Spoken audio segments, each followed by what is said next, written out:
নমস্কার বন্ধুরা, আপনারা দেখছেন রিপোর্টার বাংলা। তো বন্ধুরা, আপনারা অবশ্যই জানেন যে গতকাল থেকে উত্তরবঙ্গে বন্যা চলছে এবং সেখানে পরিস্থিতি এতটাই খারাপ যে মানুষ কি করবে এখন খুঁজেই পাচ্ছে না। প্রচুর মানুষ তো ইতিমধ্যে মারা গেছে, প্রচুর মানুষ ঘর ছাড়া, আর জীবজন্তু বন্যপ্রাণী মানে এগুলো তো জাস্ট কিছু বলার নেই, আর সব কিছু ভেসে চলে গেছে। তার এদিকে কিন্তু আমরা দেখলাম কি মুখ্যমন্ত্রী, রাজ্যের মুখ্যমন্ত্রী তিনি কলকাতাতে কার্নিভাল করছেন, দুর্গাপুজোর যে কার্নিভাল সেখানে তিনি নাচ গান করছেন এবং টলিউডের প্রচুর শিল্পীরা রয়েছেন। তো সেই দৃশ্য আমরা কিন্তু গতকাল দেখেছি।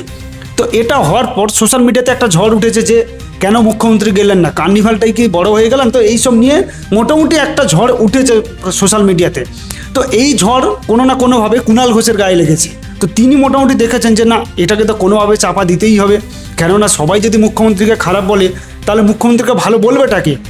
তো সেই দিক দিয়ে ভেবে কুণাল ঘোষ কী করলেন, তিনি একটি ভিডিও প্রকাশ করলেন নিজের ফেসবুক, সেখানে তিনি ভিডিও একটা পোস্ট করলেন এবং তিনি বললেন, কি বললেন আগে ভিডিওটা দেখুন, তারপরে আমি আপনাদের বিস্তারিত বলছি।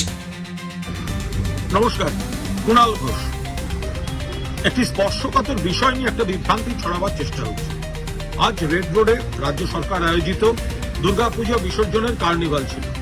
অন্যদিকে উত্তরবঙ্গে ভারী এবং অতি বৃষ্টি, সেখানে বিধ্বস্ত অবস্থা বহু জায়গায়, বেশ কিছু মৃত্যু, ক্ষয়ক্ষতি অনেক। বিরোধীরা যেটা বলতে চাইছেন এবং অনেকে যে বিষয়টা তুলছেন যে কেন আজকে কার্নিভাল হলো, কেন সেটা স্থগিত করা হলো না, মুখ্যমন্ত্রী এবং সরকারকে আক্রমণ করে নানা ধরনের সোশ্যাল মিডিয়ার বিজ্ঞরা নানা ধরনের কথাবার্তা বলছেন। আমরা খুব স্পষ্টভাবে বলি, মুখ্যমন্ত্রী কাল রাত থেকে গোটাটা মনিটর করছেন, আজ সকাল থেকে করেছেন, যা যা করার সব করেছেন, পার্টি প্রশাসন সবাই নেমেছে, পুলিশ কাজ করছে, মুখ্যমন্ত্রী আগামীকালই ঘটনাস্থলে পৌঁছচ্ছে। এবার যারা বলছেন কেন কার্নিভাল হলো, তাদের একটা জাতক্রোধ আছে কার্নিভালের ওপর। গতবারও দেখবেন কার্নিভালের ডেটে আবার একটা পাল্টা, আজকেও একটা চেষ্টা, এতে কিছু হয় না। কিন্তু বিষয়টা হচ্ছে পুজোটা আর শুধু আনন্দে নেই, পুজোটা একটা সিস্টেম, পুজোটা একটা পর্যটন, পুজোটা একটা ইকোনমি। আজ সকালে যখন এইসব বিপর্যয়ের খবর আসছে, ততক্ষণে এই যে কার্নিভাল, তার প্রস্তুতিটা তো কার্যত সম্পূর্ণ। এতগুলি ক্লাব, এতগুলি সংগঠন, এতগুলো থিম, পাড়ায় পাড়ায় সেই অনুযায়ী লরি সাজানো হয়েছে, প্রতিমা উঠে গিয়েছে, দেশ বিদেশের প্রতিনিধিরা এসে গিয়েছেন, থিম শিল্পীরা নেমে পড়েছেন, রিহার্সাল হয়েছে, সারা পৃথিবীর বিভিন্ন দেশে টাইমিং দিয়ে দেওয়া হয়েছে, লাইভ হবে বাংলার দুর্গাপুজো কার্নিভাল। ফলে আচমকা কয়েক ঘন্টার নোটিশে স্থগিত করে দেওয়া এত বড় আয়োজন, সেটা কি সম্ভব? কিন্তু সকলেরই মন পড়েছিল উত্তরবঙ্গে, যেটুকু না হলে নয় সেইটুকু করে আজকের অনুষ্ঠান শেষ হয়েছে এবং কাল উত্তরবঙ্গে রওনা হচ্ছেন মমতা বন্দ্যোপাধ্যায়। পুলিশ প্রশাসন এবং আমাদের পার্টির সহকর্মীরা প্রত্যেকে নেমেছেন সেখানে। আবার এখানে একটা এত বড় আয়োজন, যেটা পূর্ব নির্ধারিত এবং এতগুলি সংগঠনকে নিয়ে, ফলে সেটা আচমকা স্থগিত করে দেওয়া ইম্পসিবল ব্যাপার ছিল। যদি 3-4 দিন সময় পাওয়া যায় একটা কথা হয়, আপনি সকালবেলা সিদ্ধান্ত নিয়ে দুপুরের অনুষ্ঠান কিভাবে স্থগিত করবেন?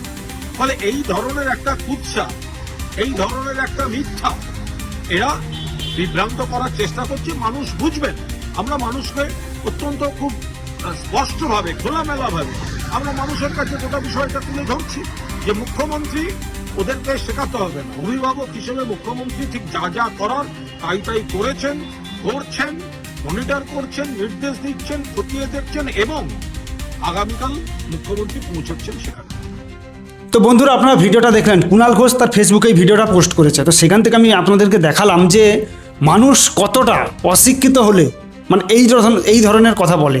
সব জানতা কুণাল ঘোষ, আমরা তো সবাই জানি যে ইনি একমাত্র মানুষ যে সকাল থেকে রাত পর্যন্ত প্রত্যেকের কাছে গালি খায় এবং ভালো কথা বললেও গালি খায়, খারাপ কথা বললেও গালি খায়। কেন খায় সেটা আপনারা সবাই জানেন। মানে ইনি সব বিষয়ে পারদর্শী, শুধু সাফাই কি করে দিতে হয় যেটা মুখ্যমন্ত্রী করে থাকেন। এই মুখ্যমন্ত্রী কিন্তু ইতিমধ্যে বলেও দিয়েছেন যে ডিবিসি জল ছাড়ছে, অমুক জল ছাড়ছে, এই জন্য বন্যা হয়েছে।